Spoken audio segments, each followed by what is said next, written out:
Good morning and welcome back to AskEma.com with yours truly, Ema Giacoli. So we have a blog, Ask Ema, and we have a YouTube channel, Ask Ema Giacoli. I am the broker owner of Tyler Vincent Real Estate, and I have been in the real estate business since 2002. Today we are continuing with season 1. Renting versus buying. It's episode 6 and 7, might end up going into episode 8. There is a lot of material to cover here. I know a lot of people panic and they say, I'll never be able to buy in New York City, or it's so expensive, or I don't know if I want to live in the suburbs, and they continue renting for years and never create financial security for themselves and or for their families out of a fear of going and taking the leap and buying. Now, real estate, you should never wait to buy real estate. You should just buy the real estate and then wait.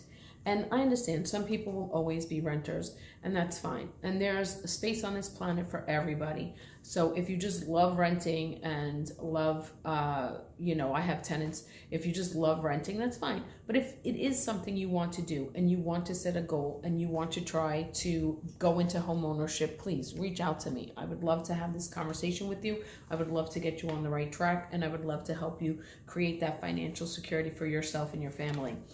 So today's topic is rent or buy. Yep, that's it, rent or buy. What do we do? Do we have enough money to buy? And or do we just want to rent because we're unsure of where we are? Or we have just a lot of fears holding us back, which is probably due to the fact that you're just either not doing the math or unfamiliar with the process and think that renting is better than owning.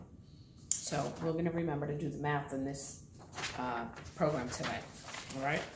So let's talk a little bit about renting. What happens when you rent and you're in an area that's being gentrified, like all over New York City basically today, all of the 5 boroughs are being gentrified, and the landlord decides he's selling his property, and you've been living there for 2 or 3 years and you're really comfortable now, and you just didn't think this was going to happen, and all of a sudden you get a knock on the door, and this pretty much sums it up. So you see, you get a knock on the door, and he says, we're going to sell, and the landlord decides to sell. Eventually, you'll get an eviction notice if you don't move yourself out of there quick enough. That is just a process. It's not because he hates you all of a sudden or whatever, but his lawyer may ask him to go through the process just to secure the vacancy of the property. In the rare occasion that a buyer wants to adopt the current tenants, again, rare situation, then you won't have to go anywhere.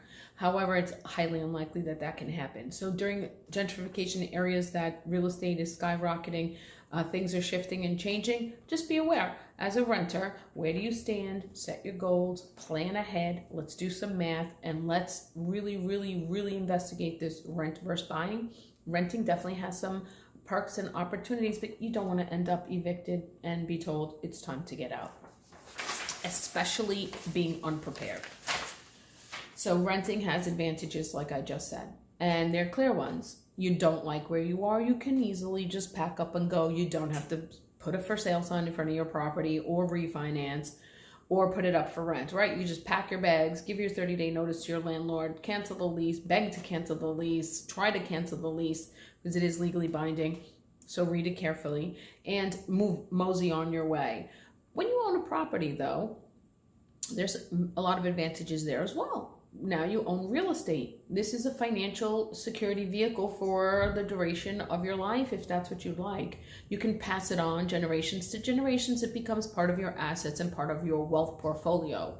This is the reason why so many people feel that owning real estate is the true way to wealth, the true wealth and passive income. So here you are, you bought this condo, you moved to New York City, you said, I'm not going to rent, I'm just going to buy a condo. I'm going to buy it with 10% down. Whatever the condo allows, pretty much you can get in on at 10% down. You might need 20. And I'm going to wing it. And when I'm ready to leave, I'm just going to rent it. And then now it's paying for itself. Now you have a secure investment. Guess what? You can always come back to New York and live in that space, right? You can always then sell it, depending on how your life fluctuates. Yeah, there's a few things that you have to do as a homeowner, but don't let anyone instill any kind of false fears that owning your own space is not the way to go. And then spend decades, like I did when I was younger, decades on rent and rent and rent. Forget about it. Over. Done. C'est la vie. I like to help people get into home ownership, all levels of people, not just the wealthy levels or middle class. I have helped people climb out of very bad places and end up in their own home. There are ways to do it. You just need to make the decision. That's all. So let's create some financial security. So home ownership does that. It gives you financial security. It gives you something to pass on to the next generation. It gives you something that you can possibly rent.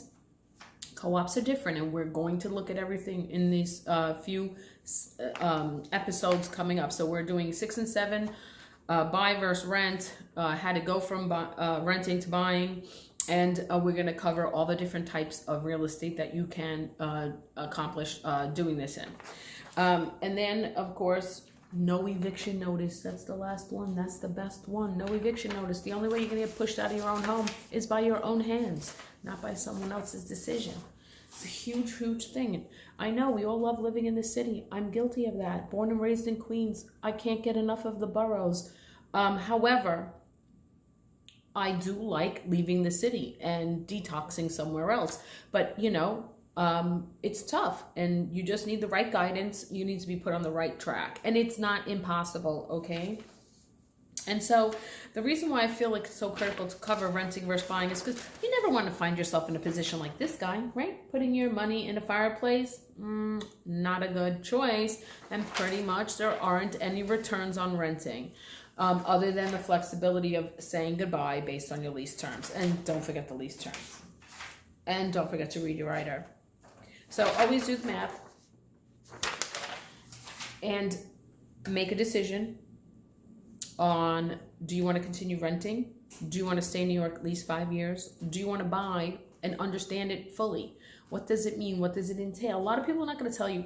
Honestly, I love what I do, but this field that I am in is like a big mixed bag of all sorts of different things. I am not the type of realtor to just get you into something that, one, you cannot afford, one, that is not sustainable. That's not for me. I want to get you into a home that you can sustain, that you can afford, and put you on the right track to get there. So not just someone who comes with, 50% down, piece of cake. Anyone can sell them real estate. I want to help everyone. Downsizing, upgrading, changing boroughs, moving because school requirements, capitalizing on maybe something you already own, putting you on the right track, putting you in touch with the right people. That's really critical to do a fair comparison of renting versus buying. It requires a really in-depth conversation with the individual, establishing good guidelines and a great plan. So we will cover going from buying to renting in 3 simple steps. Of course, they're never simple, but they are not difficult, and it is possible. And I don't want you to ever give up on the American dream of owning a home that only you can put yourself out of, and owning a home where no one else is going to throw you out of, and owning a home that you can pass on to your future generations and children or nieces and nephews as you get older and age, a home that you can grow old in. There's absolutely nothing wrong with that. And of course, there's nothing wrong with renting. Renting serves its purpose. I rented for years, like I said, and I was having the time of my life. But however, in the back of my mind, I always knew that wasn't really the path for the rest of my life. I wish I would have started earlier buying real estate. That's the only mistake that I can say that came from that. You get too comfortable. Spend all your money, travel. I travel the world. You do all these great things, and then you turn around and say, oh boy, I'm like 40. Well, I'm not, I'm older than that. But I'm like 40 and you're waking up, or 35 and you're waking up. No, let's start earlier. Talk to me. AskEma.com, Tyler Vincent Real Estate, Carroll Gardens, by appointment only. I'm not always here. I don't just sit at my desk all day. I'm usually on the go. I do many, many different things in my day-to-day life. I have a child, I have a husband. And so here I am. I love to share what I know. I love to put people on the right track. I'd love to get you home. I'd love to be a part of that process. So go from renting to buying, 3 simple steps. Next episode, number 7. Break out a pencil, digest what I shared with you today. Think of gentrification. Think of high rents, think of its equivalent to purchasing, and think, how can I shift into my own home ownership? And whether that's a co-op, a condo, or a townhouse, or a 2-family or 3-family, let's talk. Let's start the conversation. Have a great day. Enjoy the sunshine. AskEma.com, Tyler Vincent Real Estate. Anytime you need to reach me, please do. I can be found on all of the social media outlets. Have a great day and start saving.